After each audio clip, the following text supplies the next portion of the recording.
Now, in the latter stage of his career, Sonny Liston meets the Bayonne bleeder, Chuck Wepner.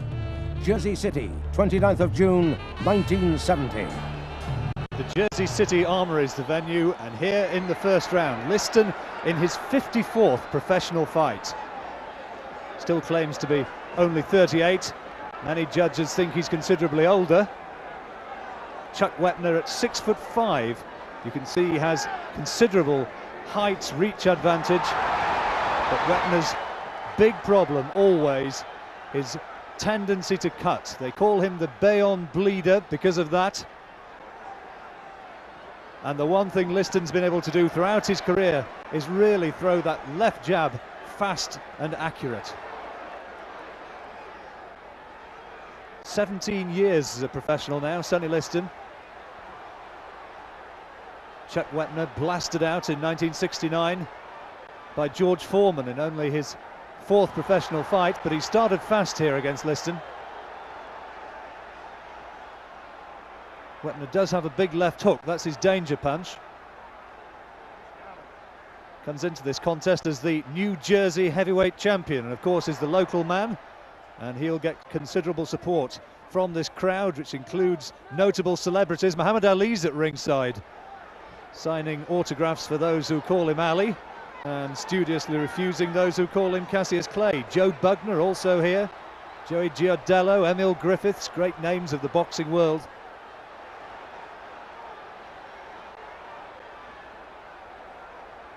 And still, of course, interest to see whether Sonny Liston can maybe somehow, even at his advanced age, find a way back to the top of this sport. He's been something of the forgotten man over the last few years, and he started well here. Good combinations going into Wepner's face. And there you see the glove just rubbing away in there. Wepner, who's spoken to the commissioner before the fight, urging that he should make sure that the referee doesn't stop this on cuts.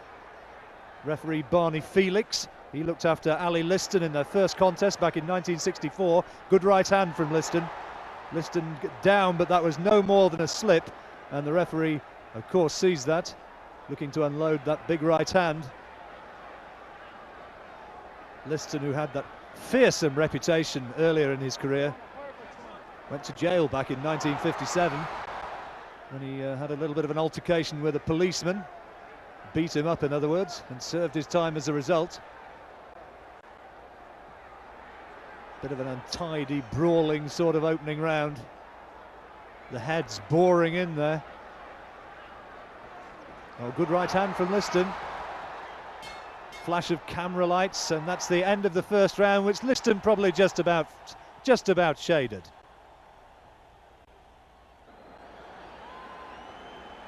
Not too much between them in the second either. We pick up the action in round 3. Liston in the striped shorts. The shorter man stands about 6'2½". He's already getting success in this period with that left jab.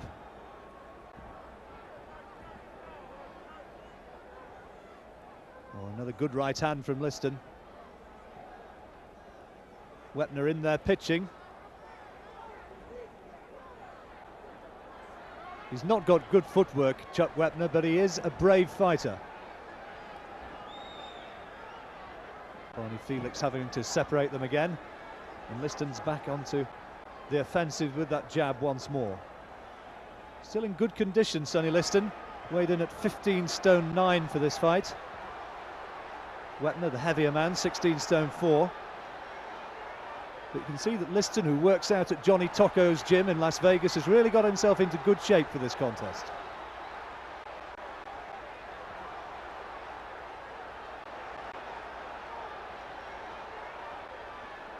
Not too much science about that attack from Wepner.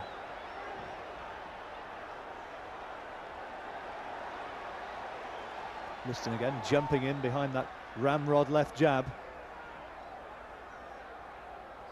He's been something of a man frozen out of the heavyweight scene since losing his title. Suffered 1 defeat since the beating at the hands of Muhammad Ali, and that was against Leotis Martin in 1969.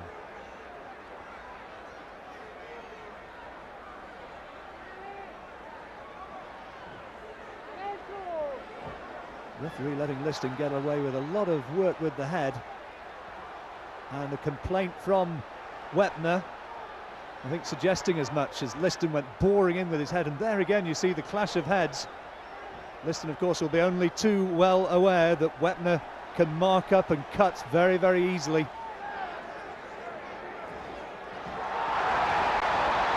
Good left hand from Wepner.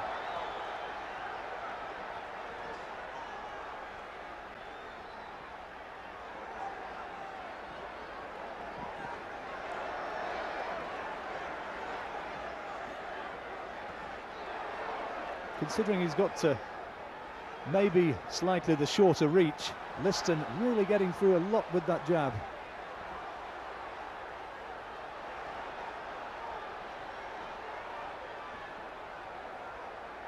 Two more. Rock back the head of Wepner, and again the head goes boring in there. Referee having a little bit of a look, and a little bit of a telling off as well for Sonny Liston for use of that head. And there's a cut.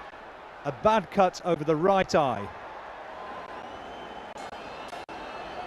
Well, that was increasingly a problem, and now into round 7.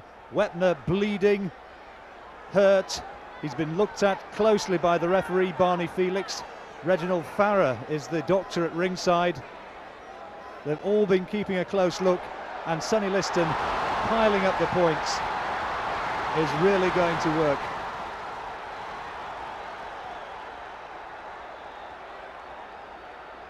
The jab's been insistent over the rounds, rocking back Wepner's head again. The initial cut in the third, probably caused by a clash of heads. Certainly Wepner thought so, and the referee ticked Liston off for the use of his head, but Liston got away with it. And now the superior boxing skills of the former world heavyweight champion carry him towards a fairly emphatic lead.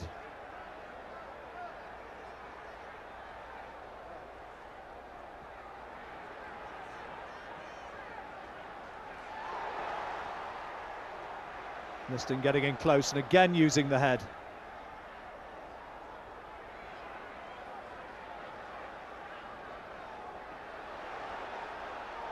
Wepner trying to unload combinations, but all the time he's trying to keep Liston back, away from that damaged face. He's got cuts now around both eyes, and it really is starting to look a blooded mask, his face.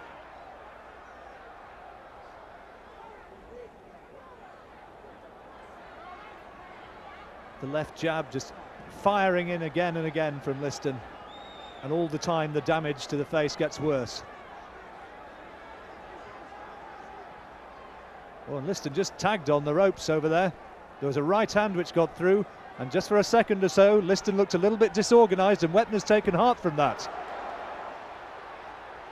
He's surely been told by his corner, his manager Al Braverman, that he's got to get out there and somehow find a way to stop Liston, and you can see the blood now pouring down his face.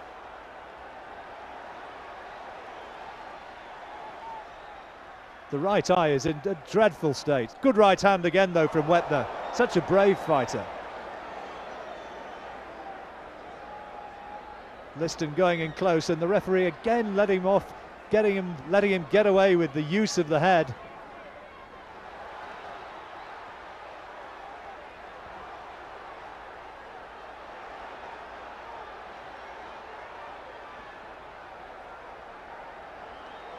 Good jab.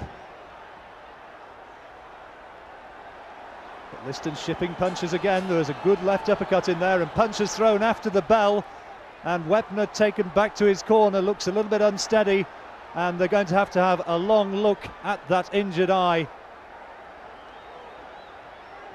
Feverish work on that injury, and the ring doctor going across to have a close look. That's Reginald Farrer. Is the fight going to be called off?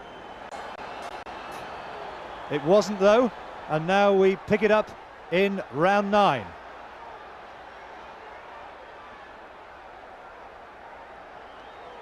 Wepner, who'd pleaded before this fight for it to be allowed to go the distance. He didn't want it to be stopped, but he's on borrowed time now.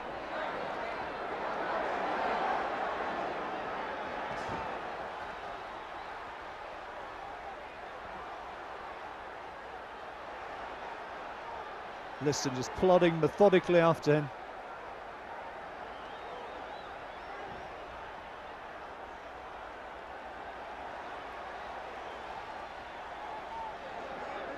The one-punch power which blasted his way past the likes of Floyd Patterson, maybe no longer there, but let's not forget that Chuck Wepner is a big, strong man.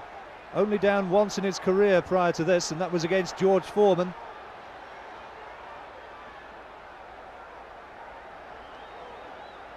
Liston content to throw the left jab and then work in close.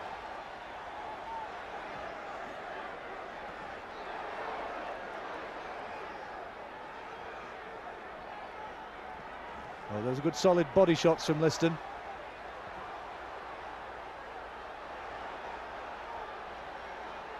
The head's going in there again, though, into the face of Wepner.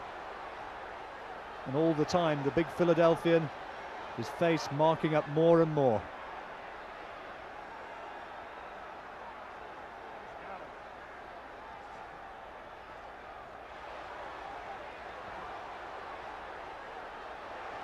Minute to go in round 9.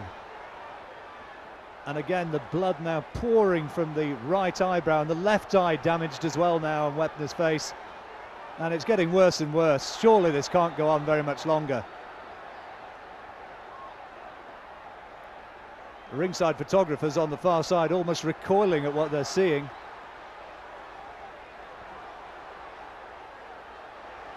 Al Braverman in the corner for Wepner is urging him forward, telling him to come forward, carry the fight to Liston. It's all very well being brave in the corner. It's Wepner who's out there taking the shots, and it's Wepner who is getting the most awful beating around the face.